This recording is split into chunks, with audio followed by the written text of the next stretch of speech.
Hello friends, ಇವತ್ತು ಒಂದು solar water heater installation ಮಾಡೋದಕ್ಕೆ ಅಂತ ಈ ಕಸ್ಟಮರ್ ಲೊಕೇಶನ್ಗೆ ಬಂದಿದ್ದೀನಿ. ಇಲ್ಲಿ ನಾವು ಸೋಲಾರ್ ವಾಟರ್ ಹೀಟರ್ನ ಪ್ಯಾರಾಪಿಟ್ ವಾಲ್ ಮೇಲೆ ಕೂರಿಸ್ತಾ ಇದ್ದೀವಿ.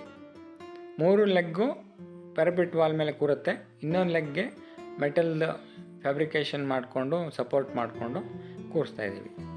ಯಾಕೆ ಅಂತಂದರೆ ಮೇಜರಾಗಿ ಇಲ್ಲಿ ಓವರ್ ಹೆಡ್ ಟ್ಯಾಂಕ್ದು ತುಂಬ ಹೈಟ್ ಇದೆ. ಏರ್ ವೆಂಟ್ ಸಪೋರ್ಟ್ ಕೊಡೋದಕ್ಕೆ ತುಂಬಾ ಜಾಸ್ತಿ ಹೈಟ್ ಆಗುತ್ತೆ.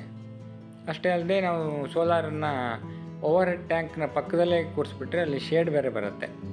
ಈ ರೀತಿ ನಾವು ಸೋಲಾರ್ ವಾಟರ್ ಹೀಟರ್ನ ಈ ಪ್ಯಾರಾಪಿಟ್ ವಾಲ್ ಮೇಲೆ ಕೂರಿಸಿದ್ರಿಂದ ಸೋಲಾರು 4 ಅಡಿ ಹೈಟ್ ಆಯಿತು. ಸೊ ಏರ್ ವೆಂಟ್ ಪೈಪ್ 4 ಅಡಿಯಷ್ಟು ಕಡಿಮೆ ಆಯಿತು.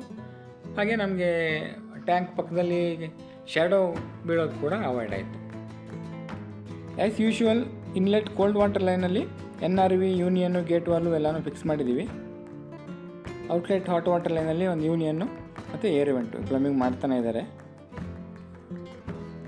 ಸೊ ಈ ಸೋಲಾರ್ನ 3 ಲೆಗ್ಗು ಪ್ಯಾರಾಪಿಟ್ ವಾಲ್ ಮೇಲೆ ಕೂರುತ್ತೆ. ಅಲ್ಲೆಲ್ಲ SS ನೇಲ್ಸ್ ಹಾಕಿ ಫುಲ್ ಟೈಟ್ ಮಾಡಿದ್ದೀವಿ.